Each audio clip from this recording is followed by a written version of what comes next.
Вкупно 4 нови случаи и 7 оздравени за 2 дена бележи Министерството за здравство на територијата на Велес и Велешко во текот на деновите 3 и 4 октомври.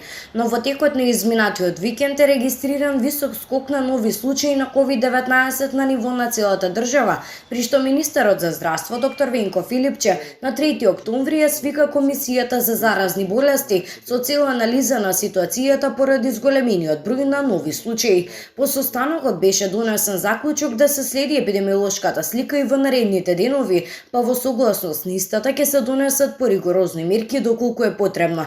Надлежните строго посочуваат почитување на така наречените меки мерки за заштита од коронавирусот. Тие се носењето маска, држењето дистанца од 2 метри и често миење на рацете. Надлежните исто подсетуваат дека се спремаат и болничките капацитети низ целата држава со цел да се справат со најавениот есенски бран на вирусот, за кој што е предвидено да донесе црно ковид сценарио.